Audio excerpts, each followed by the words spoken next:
नमस्कार. श्री निसर्गदत्त महाराज. दैनंदिन चिंतन भाग 259 आणि 260.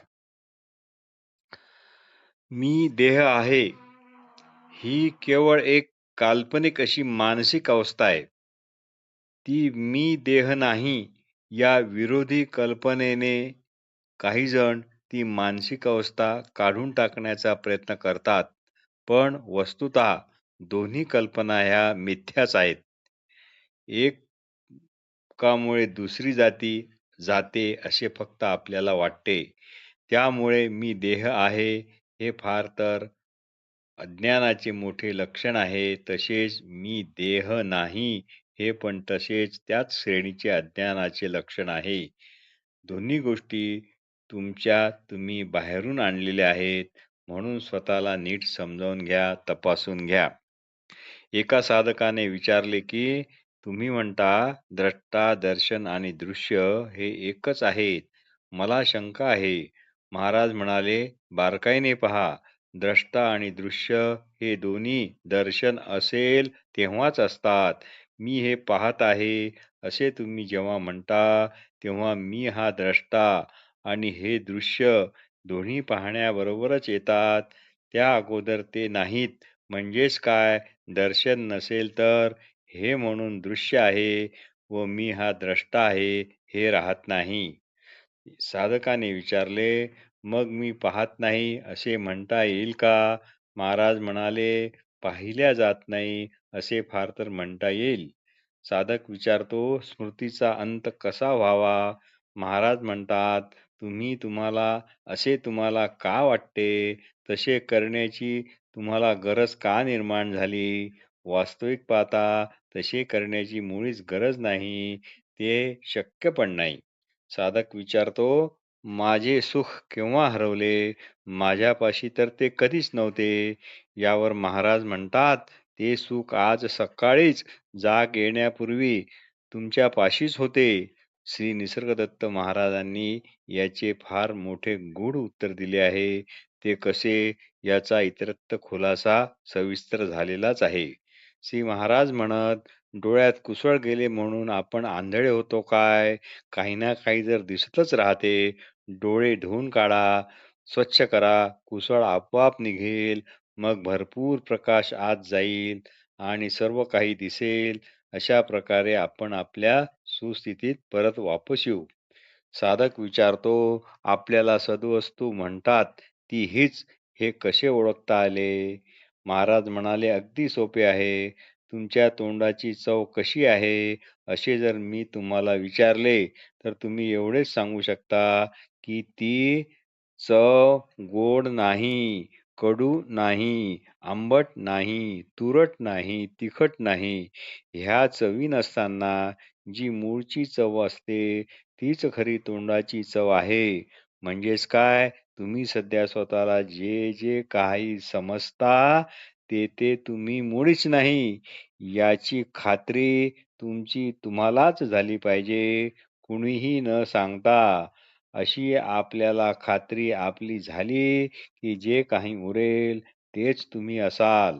सर्व भेद, सर्व प्रतिक्रिया इत्यादी जेव्हा संपतात तेव्हा सद्वस्तू जी उरते तीच तुम्ही असता. स्वरूप ज्ञानासाठी समज ही अतिशय आवश्यक आहे. एकदा का समज आली की कृती ही योग्य घडणारच. त्यासाठी वेगळा प्रयत्न करण्याची गरज नाही आणि मुद्दाम योग्य कृती करण्याची पण गरज नाही. आणि स्थिर समज असलेली व्यक्ती योग्य कृती केल्याशिवाय राहूच शकणार नाही. भाग 260. तुम्ही जिवंत नाही तर प्रत्यक्ष जीवन आहात.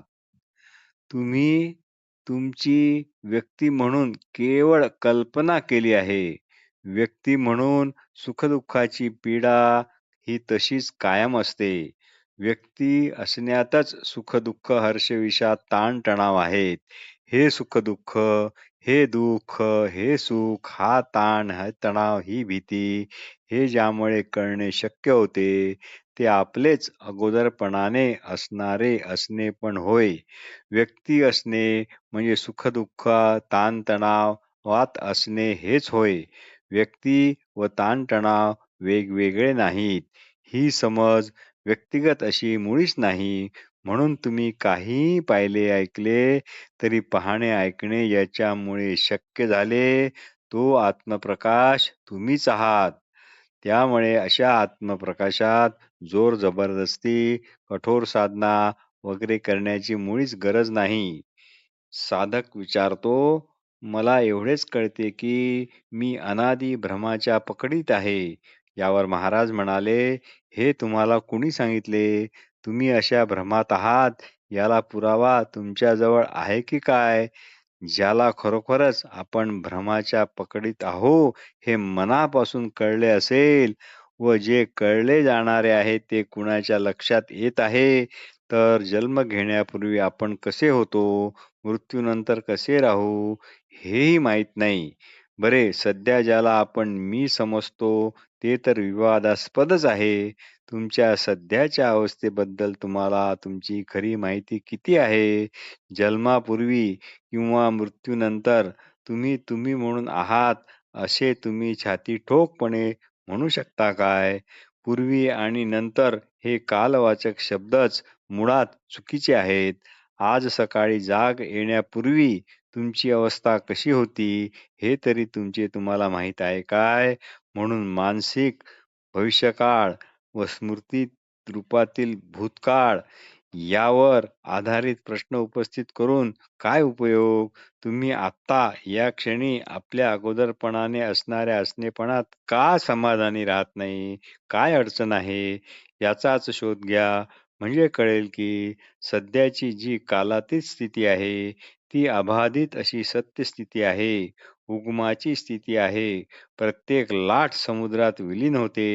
त्याप्रमाणे प्रत्येक लाट समुद्रातूनच उदय पावते.